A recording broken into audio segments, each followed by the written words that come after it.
Welcome back to FMR Therapy. JC here, the People's Therapist, and today we're going over an attempt to dissociate lumbo-pelvic and pelvis on femur movement.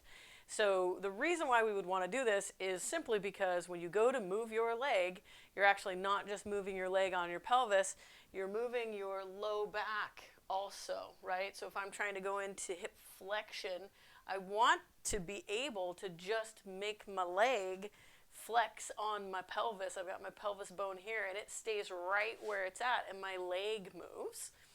But some of us, when we go into that hip flexion or that leg flexion, right, the whole entire low back moves. There's a full flexion that starts happening with this part of the low back in order to really lift the knee up. There's a lot of times that this is going to show up, taking stairs, running sprints, doing squats, all kinds of places where this is going to show up. And if there's an issue with dissociating these two movements, right, the leg moving on the pelvis or the pelvis moving on the lumbar spine, then we need to clean that up. So we're going to go to the floor here and sort of measure whether or not you need to clean this up first, right? So we're going to do a little test.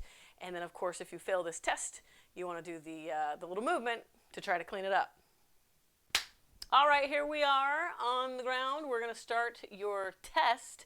What we're looking for is, do you have the ability to move your leg on your pelvis without moving your back? That's literally what we're looking for. So you're going to lay on your back, stretch your legs out nice and straight there with a straight knee. Excuse me, Hazel. We're going to take your hands and you're just going to put them underneath your low back. At this point, I want you to just check in with what it feels like to have your hands under your low back. If you have a nice lordotic curve, then you're going to feel that there's easily, you can get your hands underneath your low back. If you've got a little bit of a straighter lordotic curve, then you might have to, wedge your hands in there, but now they're in, right? If you're having a hard time getting your arm into this shape because it hurts your shoulder, you have a whole other problem, my friend. You may want to work on that shoulder as well. So we've got both of our hands underneath our low back. And what we're going to do is we're simply going to lift one leg straight into the air as high as we can until we get a hamstring stretch. Now that's about as high as I can go. And then after that, I'm in a really deep hamstring stretch. We want that knee to be mostly straight, right? For me, that's about as straight as I'm going to get that knee, mostly straight. And what I'm looking for a good, athletic ability is to get to a 90-degree angle right here, right? That's what I'm looking for. Anything past that is really cool. But here's the test, is that as you lift your leg up, these little hands are acting as pressure plates, right? So you've got them underneath your low back. You're just kind of trying to keep your low back exactly as it is, and you lift that leg. And what you're looking for is my body, my low back, pushing into my hand? If so, the higher that leg comes up, the harder your low back is going to be pushing into that hand, and you're actually rounding your low back, right, as you bring that leg up. Now, if your abs are not strong enough to simply lift your leg up into the air, then what I want you to do is bend your knee, then straighten out your leg. And you're still looking for how that feels in terms of the pressure plate under your low back, right? Hazel is not interested in this test. So if you're able to raise your leg straight up in the air, get a nice straight leg straight up in the air, and you can tell that your low back does not change shape, it does not start rounding and pushing into your pressure plates, into your hand, then you're golden. You've got the ability to move your femur on your pelvis without your low back moving. If you do this exercise or this movement and you do feel your low back pushing into your hands just to lift your leg up, you need the next part of this video, and that's going to be a exercise or a movement that you can do daily or at least weekly to try to dissociate the movement of your leg coming into flexion with your lumbar spine also coming into flexion. You want to be able to control those two things and have them happen when you want them to happen, not just automatically happening. That's up next. All right, so now we're going to try to practice a movement so that you can start learning how to dissociate your femur on pelvis movement from pelvis on your low back.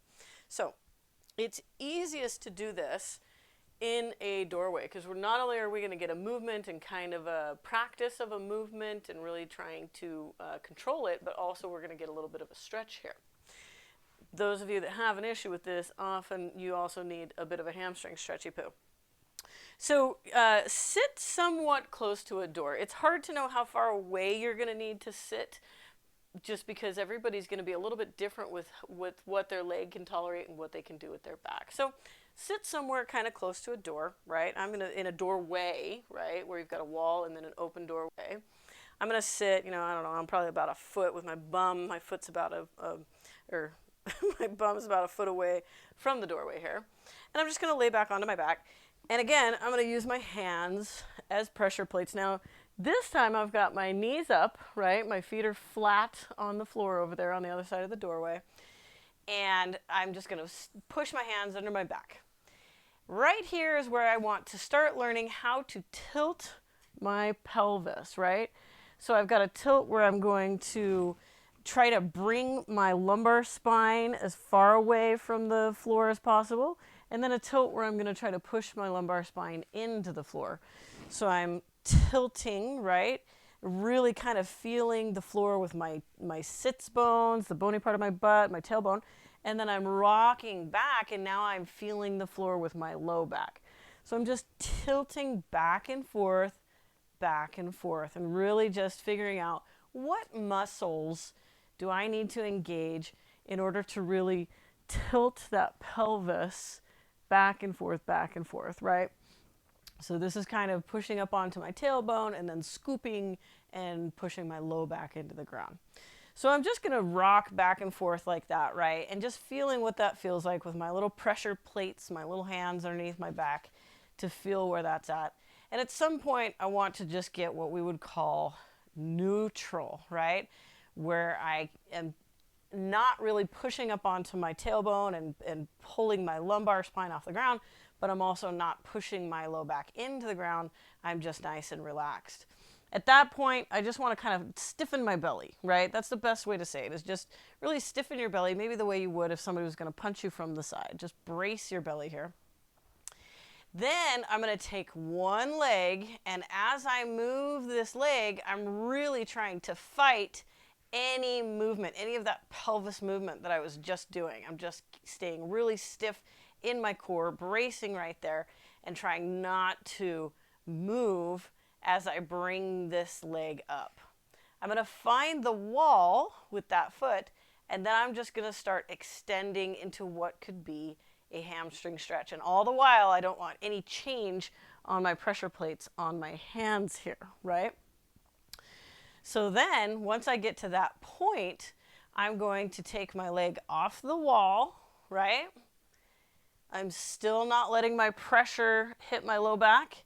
And then I'm going to start lowering my leg nice and slow. And what I don't want is for my low back to change shape on my pressure plates, right? So let me do that one more time without Hazel in the way there so you can see that. So I'm really just trying to focus here and make it so that this part of my body doesn't move, right? We kind of primed it a little bit by moving it. Now we're just going to let it be really still. I'm holding and bracing. I'm not holding my breath to do this. I'm just holding my belly nice and firm.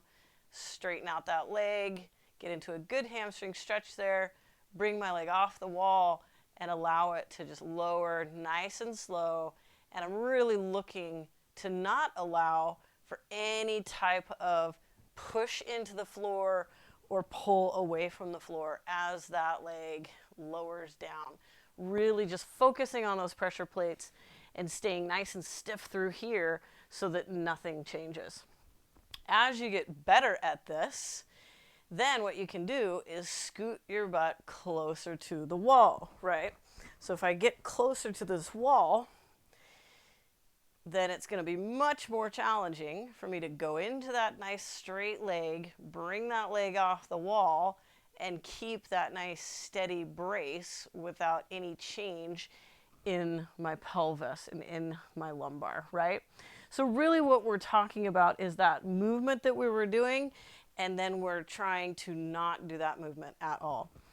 As you get better and better at this, then ideally what you'd be able to do is simply bring one leg into a hamstring stretch, bring the other leg up. You've got a good lumbar curve on that spine, and then you'd be able to lower the other leg and then bring it back up and really just practice leg lowering and leg raising with those pressure plates underneath your low back, not feeling any change in the pressure of your low back going into your hands at all. So we're really just trying to avoid any type of rounding into the lumbar spine as your leg moves up and down.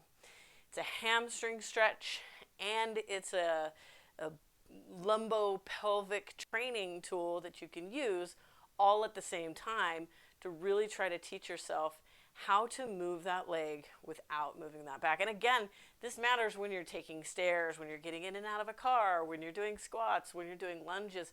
There's a lot of different movements that we do where these legs go into flexion.